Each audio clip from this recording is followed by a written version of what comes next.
Bismillahirrahmanirrahim. Assalamualaikum warahmatullahi wabarakatuh. Alhamdulillahirabbil alamin. Wassalatu wassalamu ala Rasulillah wa ala alihi wa sahbihi wa mawalah amma ba'd. Ya, bagaimana kabarnya anak-anakku yang dirahmati Allah Subhanahu wa taala? Mudah-mudahan kalian dan keluarga senantiasa berada dalam lindungan Allah Subhanahu wa taala. Amin ya robbal alamin. Baiklah, kita berjumpa kembali masih di pembelajaran tematik kelas 4. Masih kita membahas di tema 4 berbagai pekerjaan. Di subtema yang ketiga, pekerjaan orang tuaku, kita masuk ke pembelajaran yang ketiga. Ya, namun alangkah baiknya sebelum kita melaju ke pembelajaran selanjutnya, mari kita sama-sama berdoa. Kita memohon kepada Allah Subhanahu wa taala agar pembelajaran kita mendapatkan ilmu yang bermanfaat. Ya, berdoa dimulai, Robbi zidni ilman nafi'an warzuqni fahman wasi'an. Ya Allah, tambahkanlah ilmu yang bermanfaat untukku dan luaskanlah pemahamanku. Amin ya robbal alamin. Baiklah anak-anakku yang dirahmati Allah Subhanahu wa taala, di pembelajaran yang ketiga ini kita akan membahas muatan pelajaran IPA, yaitu kita akan menjelaskan contoh pemanfaatan barang bekas sebagai usaha pelestarian sumber daya alam. Baiklah, untuk mengefektifkan waktu, mari kita sama-sama bahas satu persatu. Anak-anakku yang dirahmati Allah Subhanahu wa taala, ada yang tahu benda apakah ini? Ya, betul sekali. Ya, benda tersebut adalah kotak tisu. Kemudian muncul lagi pertanyaan, terbuat dari apakah benda tersebut? Coba kalian perhatikan secara seksama. Kotak tersebut ya terbuat dari barang bekas yang sudah tidak terpakai lagi. Memanfaatkan barang-barang bekas menjadi sesuatu yang bernilai merupakan pekerjaan yang mulia. Di samping dapat mendatangkan uang, juga dapat menjaga lingkungan dari pencemaran yang berdampak buruk bagi kehidupan. Baiklah anak-anakku yang dirahmati Allah Subhanahu wa taala, seperti yang kita ketahui, pemanfaatan dan pengolahan sumber daya alam akan menghasilkan buangan yang disebut dengan limbah. Limbah merupakan sisa atau buangan yang dihasilkan baik dari kegiatan produksi maupun kegiatan rumah tangga yang dapat menyebabkan polusi atau pencemaran lingkungan.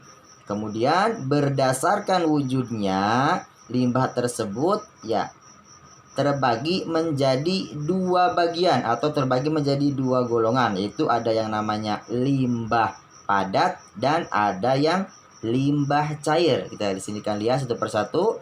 Limbah padat atau sampah apa saja contohnya? Ada dari plastik, botol, kaleng, kain, kaca, potongan kayu, dan lain-lain. Kemudian yang termasuk limbah cair diantaranya ada air bekas cucian pakaian, air bekas mencuci beras, dan limbah cair pabrik. Nah, itulah contoh dari limbah padat dan limbah cair. Semua limbah tersebut bisa menyebabkan polusi dan pencemaran lingkungan. Oleh sebab itu, kita harus menanganinya dengan bijak. Nah, sekarang mari kita lihat, mari kita bahas mengenai yaitu cara penanganan limbah padat yang ramah lingkungan. Ya, cara penanganan limbah tersebut ya kita kenal dengan istilah 5R. Apa sih 5R itu? Ya, di sini kita akan bahas satu persatu. 5R itu adalah singkatan dari reduce. Yang kedua ada reuse. Yang ketiga ada recycle. Yang keempat ada replace. Dan yang kelima ada repair. Ya, kita akan bahas satu persatu. Yang pertama yaitu reduce, yaitu mengurangi penggunaan barang-barang yang menghasilkan sampah. Ya, di sini kita bahas beberapa contohnya. Yang pertama, menghindari pembelian air mineral kemasan. Mengapa? Karena kemasan air mineral tidak bisa digunakan kembali, sehingga kemasan tersebut bisa menjadi sampah. Kemudian contoh yang kedua, mengurangi kemasan barang. Ya, karena ternyata plastik yang digunakan untuk membungkus barang tersebut itu susah diuraikan. Bahkan dalam puluhan tahun kemasan tersebut masih tetap utuh. Dan yang ketiga, pilih produk dengan kemasan yang dapat didaur ulang. Kemudian yang kedua yaitu ada yang namanya reuse. Apa sih reuse?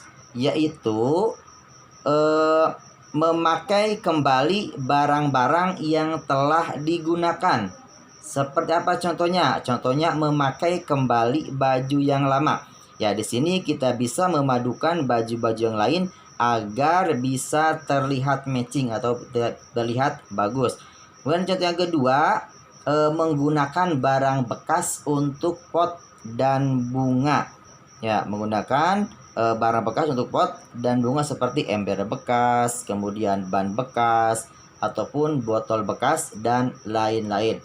Kemudian contoh yang ketiga adalah menggunakan botol kaca bekas untuk menyimpan minyak.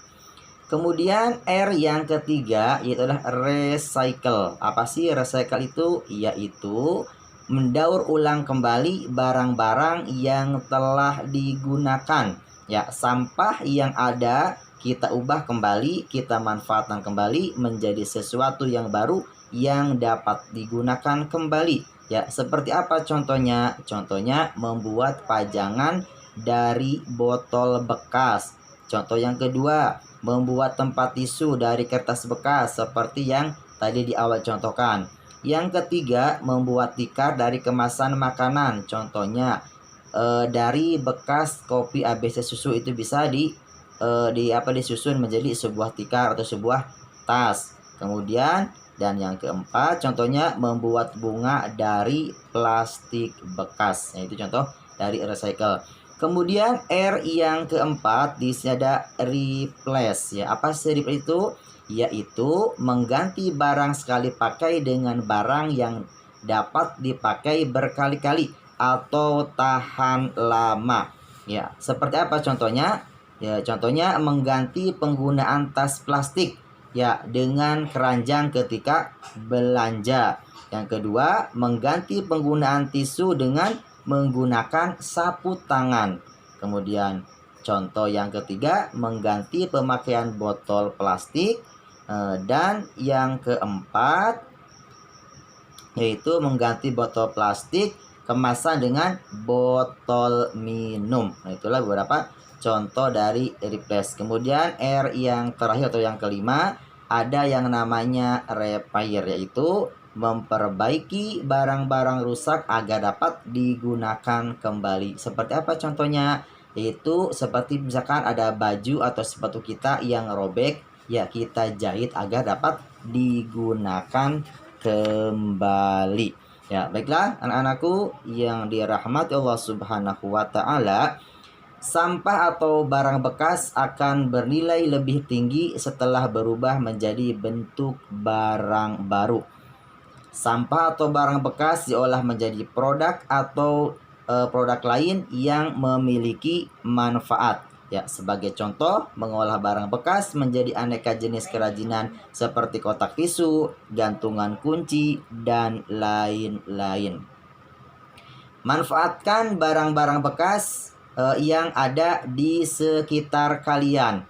Kalian bisa mengolah barang-barang bekas di lingkungan sekitarmu menjadi barang baru sesuai kreativitasmu. Semakin banyak barang-barang bekas yang diolah menjadi barang baru, sampah yang menumpuk semakin sedikit. Lingkungan menjadi sehat karena tidak tercemar oleh sampah dan limbah. Dan begitu, kalian telah turut menjaga keseimbangan alam dan kelestarian sumber daya alam. Ya, baiklah, anak-anakku yang dirahmati Allah Subhanahu wa taala, mungkin itu saja di pertemuan kali ini. Ya, semoga bermanfaat. Ya, sampai jumpa lagi di video pembelajaran selanjutnya. Mudah-mudahan kalian dapat mengambil faidah dan manfaat dari apa yang telah tadi Ustaz sampaikan, dan mudah-mudahan kalian dapat memahaminya. Ya, kalau mohon maaf barangkali ada kekurangan atau ada kehilafan, atau barangkali ada kata-kata yang kurang berkenan. Ya, baiklah anak-anakku yang dirahmati Subhanahu wa taala. Ya, mari kita tutup pembelajaran ini dengan doa kafaratul majlis. Subhanaka Allahumma wa bihamdika asyhadu an la ilaha illa anta astaghfiruka wa atubu ilaik. Barakallahu fikum. Wassalamualaikum warahmatullahi wabarakatuh.